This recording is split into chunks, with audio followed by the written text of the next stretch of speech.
গত মঙ্গলবার কসবার রথতলার পূর্বপল্লীর একটি বাড়ি থেকে উদ্ধার হয় সোমনাথ রায়, তাঁর স্ত্রী সুমিত্রা এবং 2.5 বছরের ছেলের ঝুলন্ত দেহ।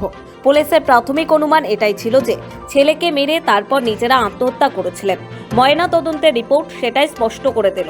কসবা কাণ্ডের ময়নাতদন্তের প্রাথমিক রিপোর্ট এসেছে, তাতে বলা হয়েছে 3 বছরের শিশুর মৃত্যু হয়েছে শ্বাসরোধের কারণে, কিন্তু তাকে কে খুন করেছেন, বাবা না মা, সেটা এখনো পরিষ্কার নয়।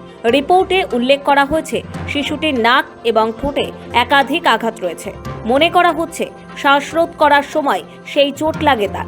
এদিকে সোমনাথ এবং সুমিত্রার মাথা, গলা এবং চোখে এমন চিহ্ন মিলেছে যাতে স্পষ্ট যে গলায় দড়ি দেওয়ার জন্যই তাদের মৃত্যু হয়েছে।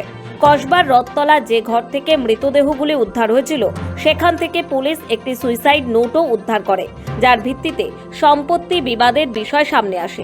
এছাড়া নিজের মামা ও মামির বিরুদ্ধে মানসিক নির্যাতনের অভিযোগও এনেছিলেন সোমনাথ। এই ঘটনায় অভিযোগ দায়ের হওয়ার পর মামা প্রদীপ কুমার ঘোষাল এবং মামি নীলিমা ঘোষালকে গ্রেফতার করা হয়। তাদের বিরুদ্ধে আত্মহত্যার প্ররোচনা দেওয়ার অভিযোগ রয়েছে।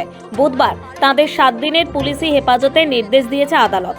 ঘটনার তদন্তে নেমে পুলিশের হাতে উঠে এসেছে বেশ কিছু চাঞ্চল্যকর তথ্য। পেশায় অটো চালক সোমনাথের প্রতিবেশী এবং কয়েকজন অটো চালকের সঙ্গে কথা বলে পুলিশ জানতে পেরেছে সোমনাথের 2.5 বছরের ছেলের জন্ম থেকেই কঠিন অসুখে আক্রান্ত। তার চিকিৎসার খরচ জোগাড় করার জন্য কিছুদিন আগে নিজের একটি অটোও বিক্রি করে দিয়েছিলেন সোমনাথ। ফলে শুধুই মামার সঙ্গে সম্পত্তিগত বিবাদ নাকি সন্তান সুস্থ হবে না বুঝতে পেরে সপরিবারে আত্মহত্যার সিদ্ধান্ত। তদন্তে এই দিকটিও খতিয়ে দেখছেন তদন্তকারীরা।